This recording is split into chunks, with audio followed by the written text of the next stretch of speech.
Yesterday, the Diablo Immortal developers released their final video for 2025 with a look at everything to come in the next major update, and we're going to be watching this together.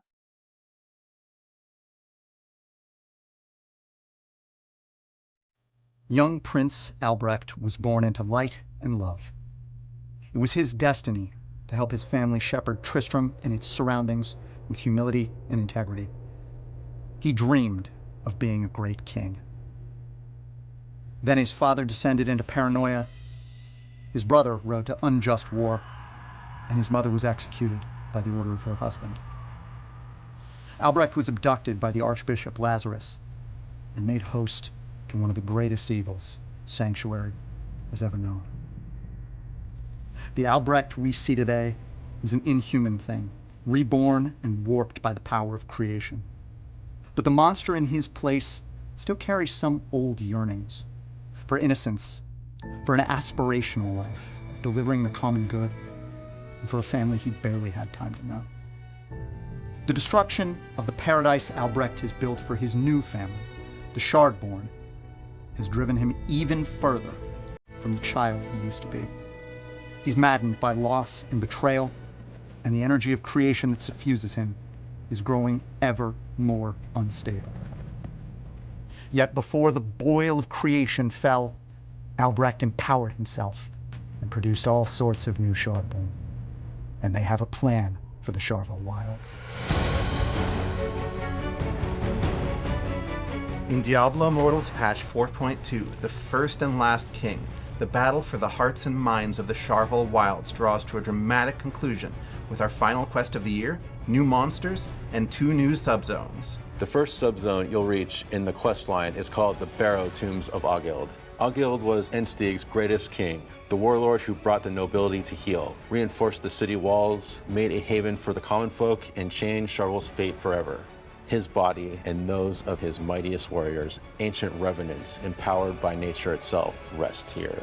This ancient power and the legacy they represent is a ripe target for Albrect and the last living member of his Shardborn family, the Necromancer Lethis.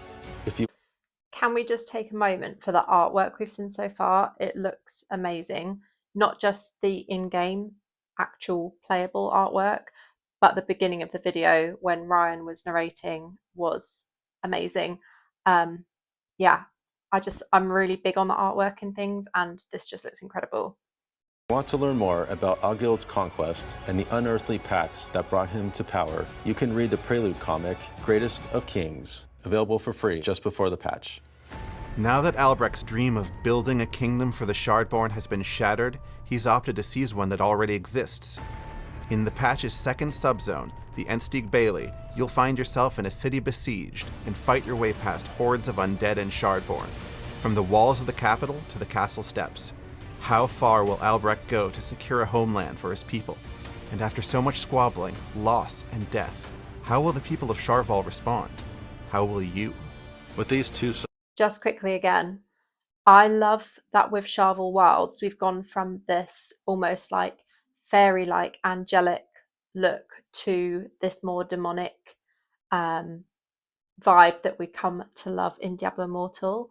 And I think it's really nice to have that contrast in this zone. And obviously we can see, or it looks like we can see more of that in this next update, which is going to be awesome. Zones completing the Sharval zone will also add new bounties, new unique wanted monsters, and new undead enemies. Foremost among them, Oghild's former legion, the Grave Pledged. Just quickly, I'm pausing this again because I have been on it with asking the developers for more side quests in the zones. And yeah, that's obviously what they're going to bring to Sharval. Not necessarily the side quests that we know, but the wanted monsters that pop up and things like that. I am on it with asking them for more side quests like we've seen before with the blue question mark, because I love doing that in each zone, and obviously sharing those videos with you with where to find them as well. So I have been asking that for the newer zones, and I'm hoping that's something that they may look into next year eventually. So yeah, I'm glad that they're going to be bringing bounties and other tasks to Sharval as well.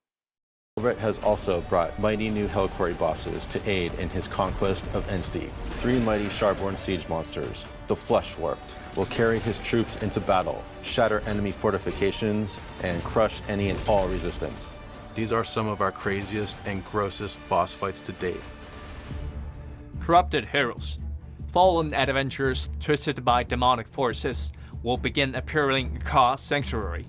They hit hard, pursue aggressively, and can quickly turn a routine farm into a real fight for survival. In recent updates, features like Cursed Shrines and the monster reinforcement system has made outdoor combat more dynamic and reactive. What used to be predictable monster packs can now escalate unexpectedly when you choose to take on a curse or let enemies rally.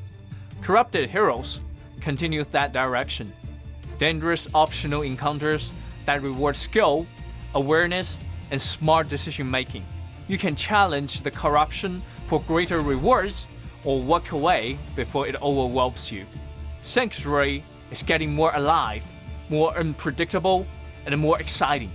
Every journey out of town should feel like an adventure again. So corrupted heroes are basically fighting against other classes in open world, but it's not going to be against another player, it's going to be against that class, but it's like a corrupted version of that class. To help you fight back against the minions of hell, we're arming you with all new ancient legendary chess pieces. These will have powerful magic affixes, including class affixes and your ability to choose a class affix when crafting. As part of patch 4.2, the Brumaltine holiday event is coming back to Westmarch with special commemorative rewards. Additionally, Brumaltine is one of my favorite things in Diablo Immortal because I love to use the little cards you can send in game as a way of thanking my friends and players that I've played with throughout the year. I think it's a really nice feature that they bring back every year, and you can obviously customize the note that you send. So I always try and send nice notes to the people that have made the biggest impact in my year in Diablo Immortal. the World of Warcraft will be invading Sanctuary so that you can take part in Cutthroat Basin again. Our WoW event will also introduce the new Ruin and Reprisal Phantom Market cosmetics modeled after Azeroth's favorite undead. Okay, you know that I always love the Phantom Markets. This looks awesome. The colour looks incredible. And I'm so excited. All of the World of Warcraft Phantom Markets have been amazing. And this, just looking at it on the screen, I'm excited. I'm really, really excited for that. The Dark Lady herself, Sylvanas Windrunner, and of course, the Lich King. New quest, new subzones, new gear, classic events, and an end to the third year of Diablo Immortal. But of course, we're not done. We'll be resolving the story of the World Stone and looking ahead to new tales in 2026. Deckard Cain's prophesied Age of Doom, what he called the End of Days, is approaching. We'll take an early look at what made Sanctuary so ripe for invasion in the days of Diablo 3. And along the way, we'll learn more of the power hidden deep in the souls of human beings, beings who were once called Nephilim. To move forward from the story we started telling at launch means a lot to this team. From stepping off the dock at Wortham to fighting Skarn, the Lord of Damnation, Running rifts and beating down Helliquary bosses. Many of us have been playing right beside you over the last 3.5 years. And we know that so many of you have been with us since Alpha. Even if you just picked up Immortal, thank you for helping us build, shape, and live in this world. From the entire Diablo Immortal team, Happy holidays. Happy Holidays. Happy holiday. And We'll see you in hell. Okay, so I'm really, really excited for this update. I know Diablo Immortal has a bad rep. I absolutely love this game. As you know, I wouldn't be making videos. I wouldn't be sitting here watching this, sharing this with you. But I think the game has come such a long way, and there's so much that's been put into it that is what we in the community for Diablo Immortal have actually asked for.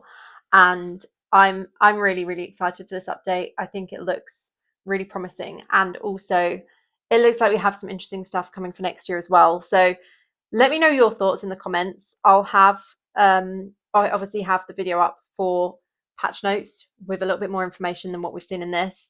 But yeah, I'm so excited for this. And yeah, let me know your thoughts in the comments. And as always, thank you for watching. I'll see you in the next one. Have a great day. Official Diablo Partner.